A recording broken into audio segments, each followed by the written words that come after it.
The ഗായ് is truly dangerous. പറഞ്ഞു വരുന്നത് ബിപിൻ സിംഗിനെ കുറിച്ചാണ്.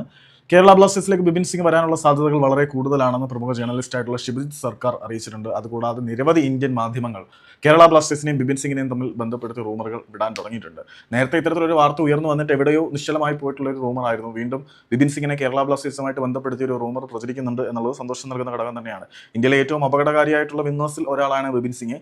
പുള്ളി മോഹൻ ബഗാൻ സൂപ്പർ ജയൻസ് അന്നത്തെ ATKക്ക് വേണ്ടി കളിക്കുന്ന സമയത്ത് നേടിയ ഒരു ഫ്രീ കിക്ക് ഗോൾ മാത്രം മതി പുള്ളിയുടെ ഡെഡ് ബാഡ് സിറ്റുവേഷൻ ഹാൻഡിൽ ചെയ്യാനുള്ള കപ്പാസിറ്റി എത്രമാത്രം ഉണ്ടെന്ന് അറിയാൻ. ഇന്ത്യയിലെ ഏറ്റവും അണ്ടർ റൈറ്റഡ് ആയിട്ടുള്ള ഒരു ഫ്രീ കിക്ക് സ്പെഷ്യലിസ്റ്റ് കൂടിയാണ് ബിപിൻ സിംഗ്. പിന്നീട് അദ്ദേഹം മുംബൈ സിറ്റിയിലേക്ക് പോയതിനു ശേഷം അദ്ദേഹത്തിന്റെ ഒരു ഫ്രീ കിക്ക് എബിലിറ്റികളൊന്നും ടെസ്റ്റ് ചെയ്യപ്പെട്ടില്ല എന്നുള്ളത് സത്യമാണ്. ഏതായാലും മുംബൈ സിറ്റിക്കൊപ്പം ബിപിൻ സിംഗ് തുടരില്ല. അദ്ദേഹം ബ്ലാസ്റ്റേഴ്സിലേക്ക് വരുമെന്നാണ് അറിയുന്നത്. പക്ഷേ കേരള ബ്ലാസ്റ്റേഴ്സിൽ അദ്ദേഹം വരുന്നത് വളരെ ഭീമമായിട്ടുള്ള ഒരു തുകയ്ക്കാണ് എന്നാണ് റിപ്പോർട്ട്. പക്ഷേ ബിപിൻ സിംഗ് കൊള്ളാം, പക്ഷേ ഒരു ഫെയർ പ്രൈസിൽ വന്നാലായിരിക്കും ബ്ലാസ്റ്റേഴ്സിന് നല്ലത്. അല്ലെങ്കിൽ എന്ത് തേങ്ങയാണ്, നമ്മളെന്ത് പറഞ്ഞാലും നമ്മൾ ആഗ്രഹിക്കുന്ന പോലെ കാര്യങ്ങളൊന്നും നടക്കാൻ പോകുന്നില്ല. അപ്പം കേരള ബ്ലാസ്റ്റേഴ്സിനെയും ബിപിൻ സിംഗിനെയും ബന്ധപ്പെടുത്തി വളരെ ശക്തമായിട്ടുള്ള റൂമർ പ്രചരിക്കുന്നുണ്ട്. ഏതാണ്ട് പോസിറ്റീവായിട്ട് തന്നെയാണ് കാര്യങ്ങൾ. ബിപിൻ ബ്ലാസ്റ്റേഴ്സിലേക്ക് വരുമെന്ന് തന്നെയാണ് റിപ്പോർട്ടുകളൊക്കെ സൂചിപ്പിക്കുന്നത്.